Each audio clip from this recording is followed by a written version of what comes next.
Para hablar de los orígenes de la oralitura en el Pacífico colombiano, debemos remontarnos a la época esclavista, donde los africanos eran traídos a estas tierras para ejercer trabajos forzados.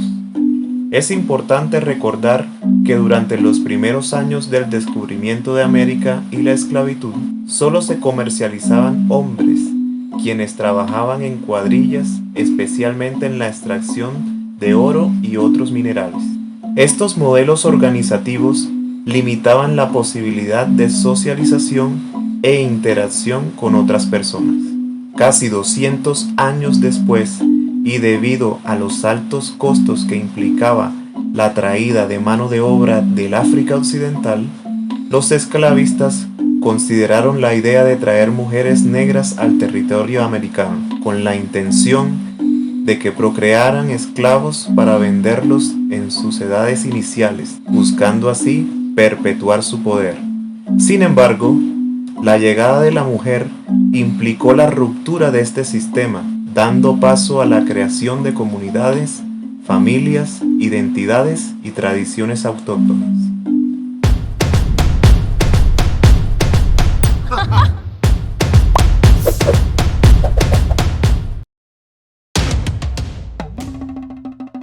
En un palo de caimito, un día yo me trepé, pa' que mi profesora no me volviera a joder.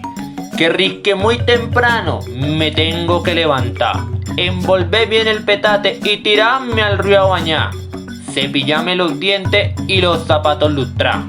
Mari Grueso es una autora afrocolombiana que resignifica lo negro, utilizando constantemente el lenguaje coloquial de la gente del Pacífico, exponiendo con orgullo su riqueza lingüística, ya que es la manifestación de su ancestralidad, regionalidad y tradición oral. Grueso Romero vive y siente su territorio. Los Pericuetos de la Maestra es un poema con valor testimonial que oscila entre lo trágico y lo cómico y que denuncia la discriminación y el maltrato que en ocasiones sufren los niños del Pacífico en la escuela. El africano, al llegar al Nuevo Mundo, experimenta un cruce de alfabetos entre el alifato y el latino. La ventaja que tuvo el español sobre el árabe da lugar a una simbiosis de lenguajes que generó unas características especiales en el dialecto. Es por eso que, como se ve en el poema, se evidencian algunos cambios en las consonantes.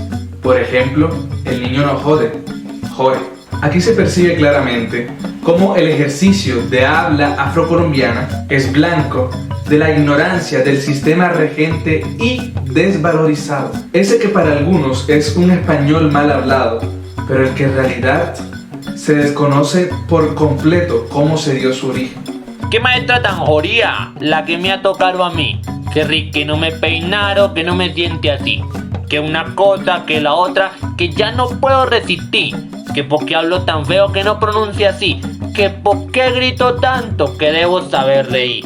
Ay, no me gusta sentirme alegre como pez en el agua, como velero en la mar. Pa' jalarle acurrulado yo soy ese negro apropiado que le gusta enamorar. El niño, en un esfuerzo por defender sus costumbres y su tradición oral, utiliza su lenguaje como herramienta para empoderarse, burlarse de la maestra y superar lo negativo de la crítica. Como lo pudimos escuchar en el fragmento, ¡qué maestra tan jodida! Querís que no me peinara. Aquí vemos una de esas temáticas predominantes en la relitura afrocolombiana, la victoria de la astucia sobre la fuerza. Un día de prestigio se me metió el alma al cuerpo y me puse a pensar. No solo de pan vive el hombre, ni mi hermana ni mi mamá, ni la gente con que yo ando saben escribanear. Mejor me he vuelto pa' campo de allá donde salí y que se quede la maestra con todos estos pericuentos que me incomodan a mí. Al final, solo podemos ver cómo las actitudes opresoras de la maestra desembocan en la deserción del niño, pues no solo atentaban contra su cultura y lenguaje, sino que también ataca su sentido de libertad y comodidad. Este poema representa uno de los fenómenos tal vez más vividos por la población afrodescendiente en el Pacífico. Es un enfrentamiento entre los afrocolombianos y aquellos que no reconocen ni entienden sus tradiciones, entre los habitantes de la capital y los habitantes de las provincias, cuyas costumbres e dialectos son diferentes. Así es que es manifiesta una muestra clara de cómo la oralitura ha sido un factor importante en la identidad cultural de los pueblos afrocolombianos. Ha sido constructora de tradiciones, canal y vehículo para la transmisión de saberes de generación en generación. La expresión y recreación de situaciones de formas particulares e imaginativas.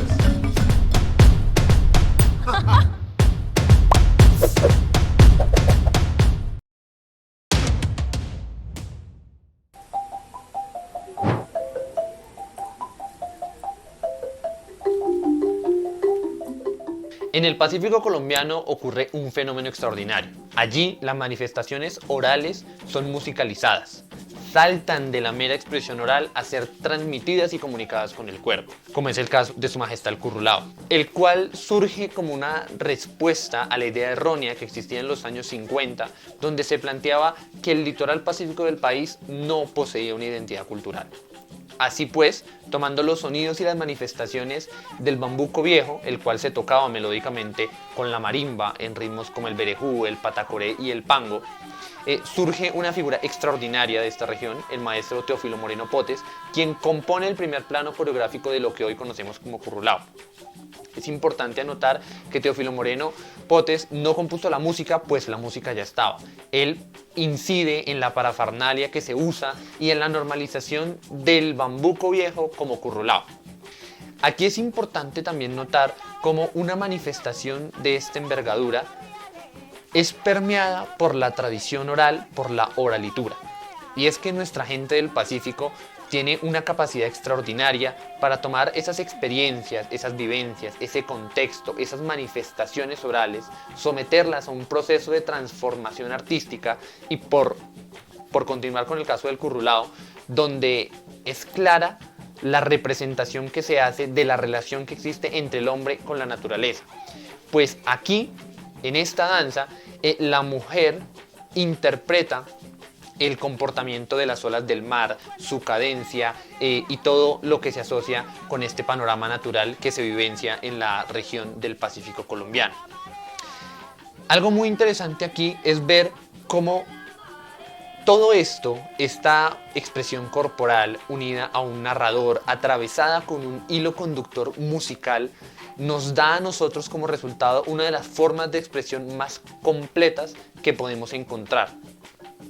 Creo que un ejemplo claro es la canción de La Marea, interpretada en ritmo de Currulao por el grupo Socavón, en donde podemos identificar casi que instantáneamente una descripción, en una primera escena la descripción de un paisaje, posteriormente la interacción del hombre con la naturaleza y viceversa, las actividades de laboreo asociadas a las poblaciones del litoral pacífico del país y cómo todo esto está mezclado en sus versos.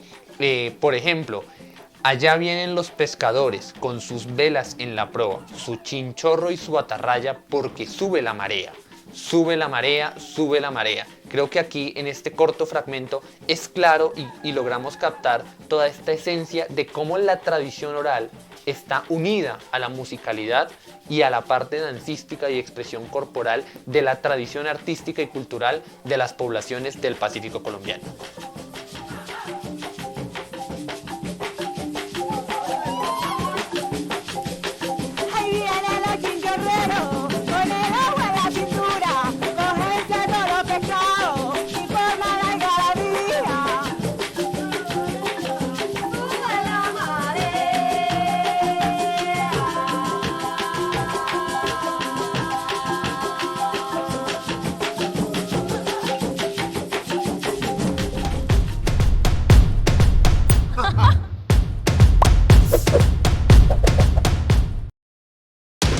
La música del Pacífico colombiano obedece a esa herencia africana de la oralidad, de la tradición oral.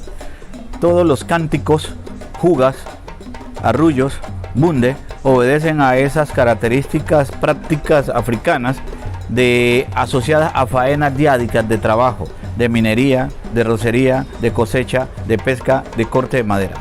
Esos íconos, esos cánticos son los que se transforman después en toda esa producción musical del Pacífico.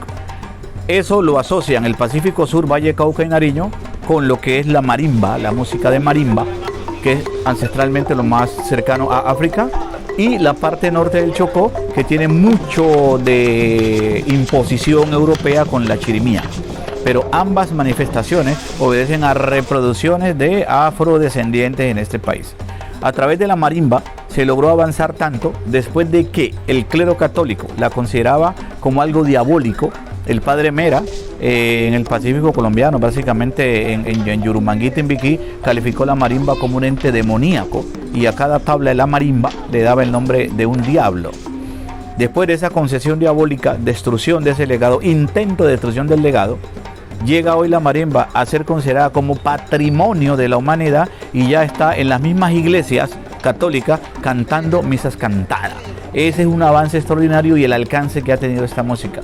Además, la música del Pacífico es inigual. Es lamento.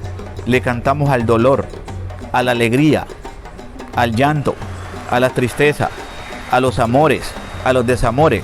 De todo hay, ahí como en botica, como dicen los expertos.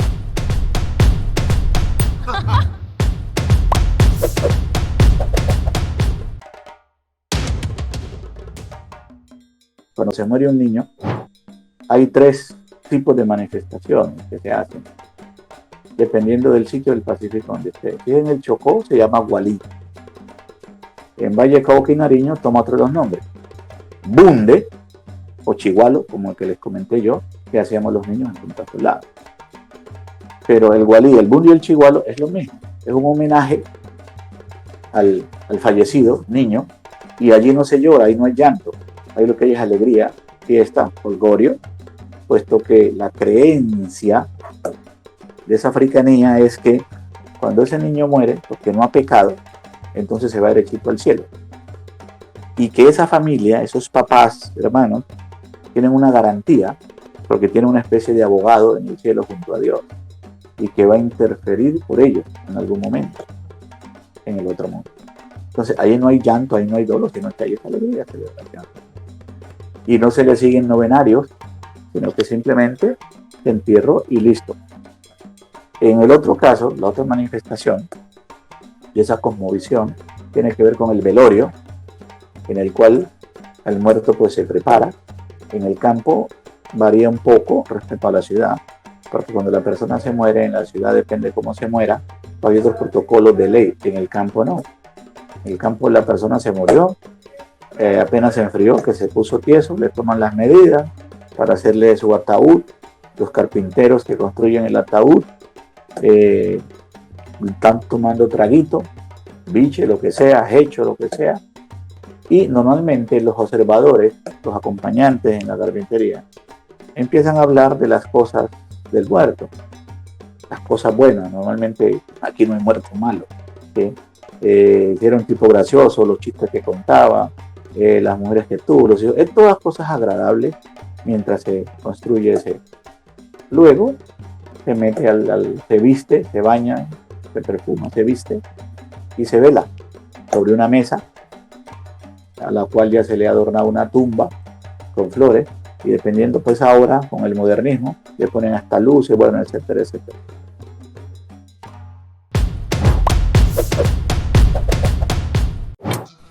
¿Por qué me dicen morena? Si morena no es color. Yo tengo una raza que es negra y negra me hizo Dios. Y otros arreglan el cuento diciéndome de color. Y es que para endulzarme la cosa y que no me ofenda yo. Yo tengo mi raza pura y de ella orgullosa estoy. De mis ancestros africanos y del sonar del tambor. Yo vengo de una raza que tiene una historia para contar. Que rompiendo sus cadenas alcanzó la libertad. A sangre y fuego rompieron las cadenas de opresión. Y ese yugo esclavista que por siglos nos aplastó. La sangre en mi cuerpo se empieza a desbocar. Se me sube a la cabeza y empieza a protestar. Yo soy negra como la noche, como el carbón mineral, como las entrañas de la tierra y como el oscuro pedernal. Así que no disimulen llamándome de color, diciéndome morena, porque negra es que soy yo. Gracias.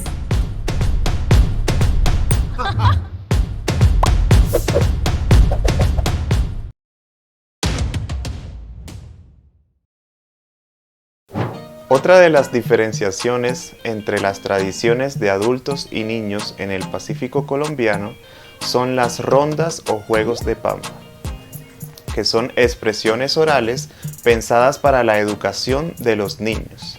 En un 90% son coreográficas y todas son musicalizadas. Se usa para el desarrollo de motricidad, psicomotricidad y desarrollo intelectual del niño. Por ejemplo, la ronda El Carpintero, que surge como referencia a las acciones del pájaro carpintero y posteriormente es asociada con el acto de la carpintería, como lo podemos observar en los versos de este juego. Mi compadre carpintero carpinteaba de rodillas. Cuando ya estaba cansado, carpinteaba en una silla.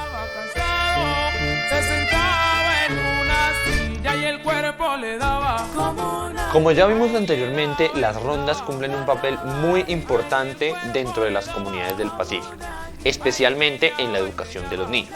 Otro ejemplo claro de esto es la canción Manteca Iguana, la cual, si bien hoy en día es reconocida por ser un abozado, obedece a una tradición oral asociada a un juego. En esta también podemos identificar un poco de ese folclore demosófico, en el cual se emplean elementos de la naturaleza para la sanación del cuerpo. Al mismo tiempo podemos identificar de manera clara esa estrecha relación que existe entre el hombre con la naturaleza. En este caso, la manteca iguana hace referencia a esa pomada, a esa crema que se emplea en el cuerpo con la intención de alivianar dolores producto de lesiones, golpes o con la intención de darle un poco más de flexibilidad a esto. Visto como un juego, su intención y su objetivo están orientados a que el niño descubra su cuerpo, explore su corporeidad y construya su esquema corporal.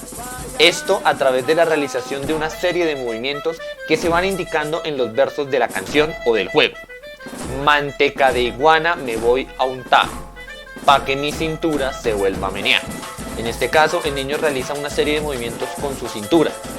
Este juego se puede emplear con diferentes partes del cuerpo, hombros, cabeza, brazos, etc. Esto considero que es una muestra clara de cómo en esas danzas, en esas músicas tan reconocidas, se esconden saberes ancestrales, tradiciones orales, elementos oralitúricos que hacen que la cultura se vuelva un compendio global, enmarque todas las tradiciones, los saberes y las costumbres de las poblaciones. Más que danza y música, en el Pacífico tenemos un conglomerado de cultura. Manteca de iguana, pa' que se menee.